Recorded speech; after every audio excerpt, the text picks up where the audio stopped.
बिस्मिल्लाहिर्रहमानिर्रहीम। अस्सलाम वालेकुम स्टूडेंट्स। हिस्ट्री सब्जेक्ट और चैप्टर नंबर 3 पहली वीडियो है चैप्टर 3 की। और इंशाल्लाह आज हम इसमें कवर करेंगे कि जो अर्ली टाइम इन एशिया है उसमें जो सिविलाइजेशन यहाँ पे आई, उन्होंने अपना लाइफस्टाइल शुरू किया और किस तरीके से चाइनीज की हिस्ट्री स्टार्ट होती है। तो शुरू करते हैं। Ancient Chinese civilization began in 6000 BCE, यानी 6000 BCE में जो कदीम चाइनीज सिविलाइजेशन है वो शुरू होती है।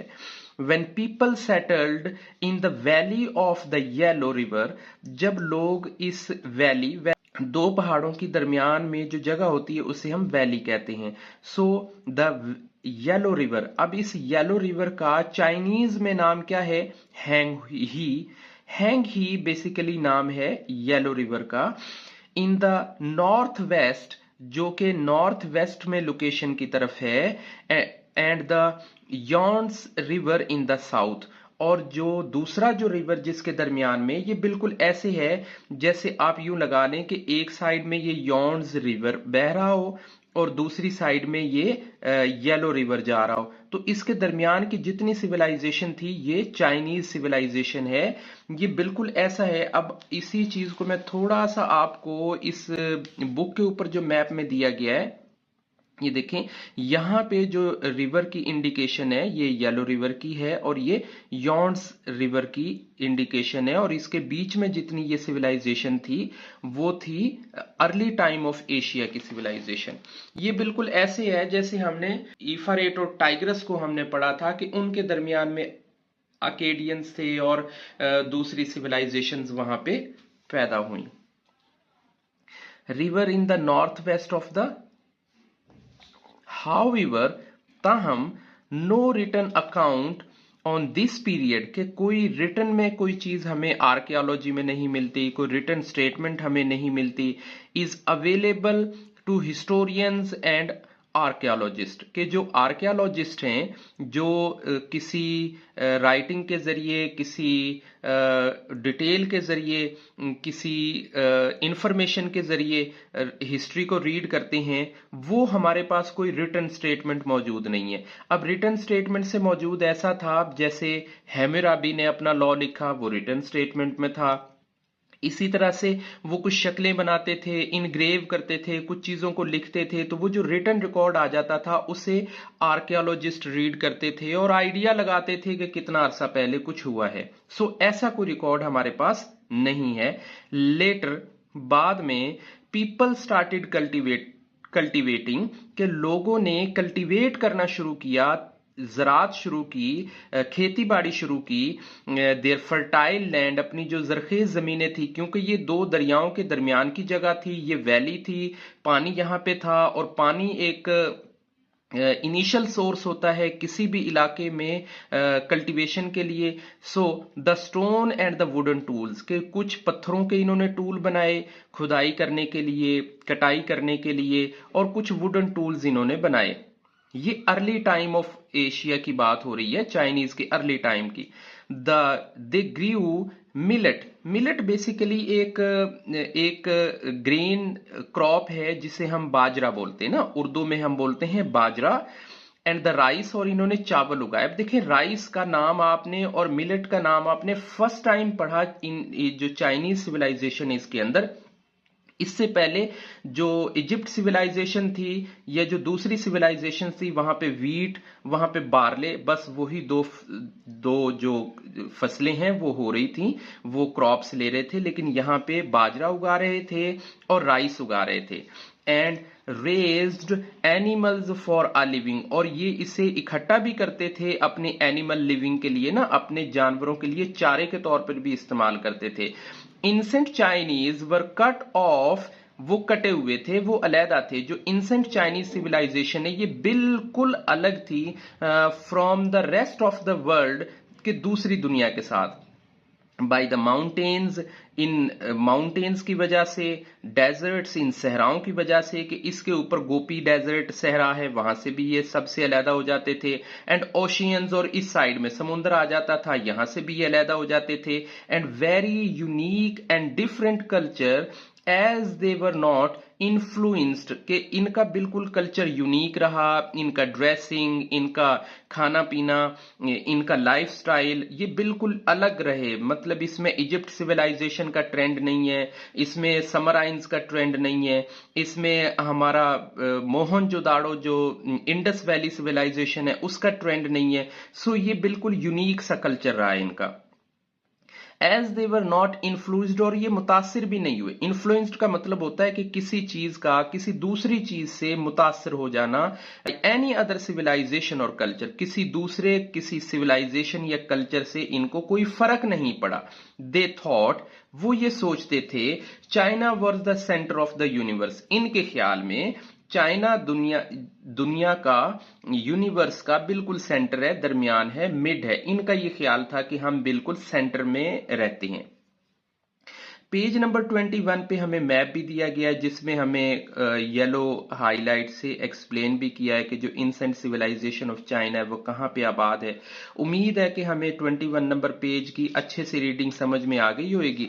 अब हम चलते हैं पेज नंबर 22 पे।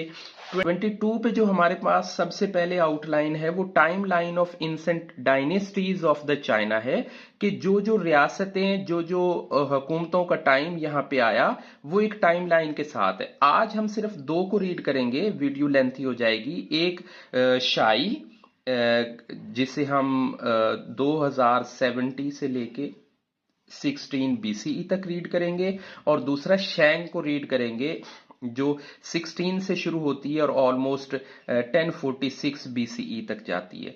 तो सबसे पहले हम रीड करते हैं शाही डायनेसिटी को, जो कि 2070 से और 16 BCE तक रही है। ऑलमोस्ट ये कुछ 470 साल तक ये जो हुकूमत है, ये जो दौर है, ये जो शाही या छिया या जो भी प्रोनाउंसिएशन में आप लेंगे, ये उसका टाइम गुजरा है। अब इसे रीड करते हैं।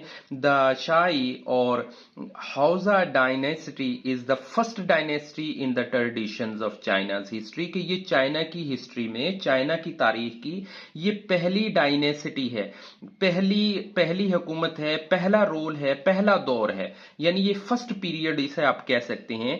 अकॉर्डिंग टू अ ट्रेडिशंस, के वहां के हालात और रस्म रिवाज के बदौलत चाइनीज की जो तारीख है उसके अंदर ये सबसे पहली डायनेसिटी है, सबसे पहला दौर है। अकॉर्डिंग टू अ ट्रेडिशन, के किसी रिवायत के, किसी मतलब कोई ऑथेंटिक इंफॉर्मेशन नहीं, सिर्फ रिवायत, के एक बंदे ने किसी को बोला, उसने आगे बोला, उसने आगे बोला, तो इसे हम बोलेंगे कि एक रिवायत हो गई।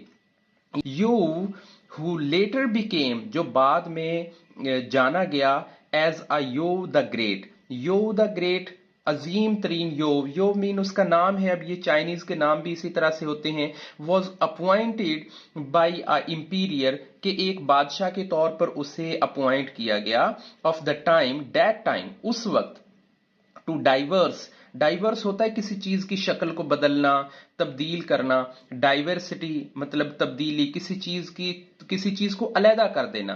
That time to devise a method to control flooding, के इनको अपॉइंट किया गया एक ऐसा तरीकाकार ढूंढने के लिए कि जो डाइवर्स कर दे फ्लडिंग को फ्रॉम द येलो रिवर, कि जो येलो रिवर की तरफ से फ्लड आता है, बहुत ज्यादा पानी आता है। जैसे रिवर नेल के अंदर हमने पढ़ा, मेसोपोटामिया सिविलाइजेशन के अंदर हमने पढ़ा कि वहां पे जो येलो रिवर है इंसेंट चाइनीज में, उसका फ्लड कंट्रोल करने के लिए ये मेथड लाएं और इसे डाइवर्स करें। Which destroy lands and killed people, जो कि ना सिर्फ जमीनों को बर्बाद कर देता था बल्कि लोगों को भी मार देता था।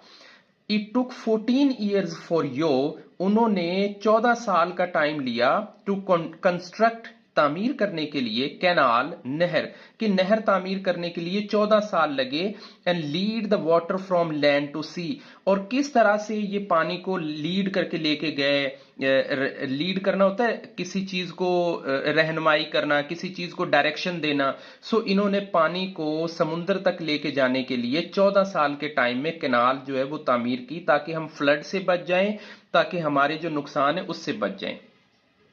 The imperial was very happy, जो बादशाह है वो बहुत खुश हुआ, विद हिज अचीवमेंट, इसके इस काम के बदौलत बादशाह बहुत खुश हुआ, एंड अपॉइंटेड, और उसे लगा दिया, उसे तैनात कर दिया, हिम, उसको, the commander of his army, अपनी फौज का कमांडर लगा दिया। यानी योव जो है उसे ग्रेटली अपॉइंट किया गया इंपीरियर की तरफ से कि भाई आपने पानी को किसी तरीके से नुकसान से बचाते हुए और इसे समुद्र में लेके जाना है। सो उसने 14 साल में नहर खड़ी कर दी और फिर इसे इंपीरियर ने अपना कमांडर ऑफ और आर्मी जो है ना वो तैनात कर दिया।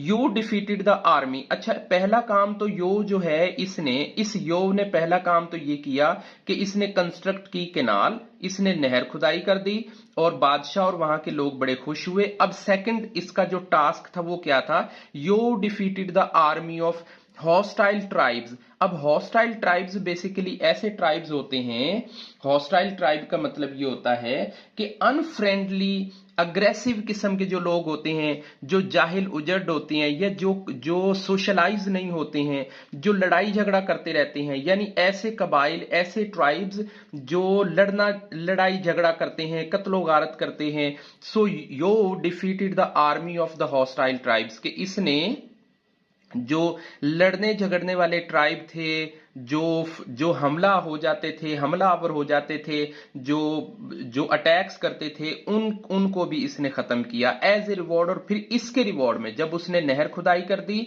और जब उसने यहां तक ये जो हॉस्टाइल ट्राइब्स हैं इनको भी इसने खत्म कर दिया, तो फिर उसके रिवॉर्ड में द इंपीरियर डिक्लेयर्ड, फिर जो बादशाह है उसने ये ऐलान कर दिया, डिक्लेयर कर दिया हेयर टू हिज थॉर्न, कि वो अब बादशाह हमारा वारिस है, हमारे इस सल्तनत का, इस ट्रेडिशन का, इस हुकूमत का बादशाह है। मतलब उसे ये डिक्लेयर कर दिया।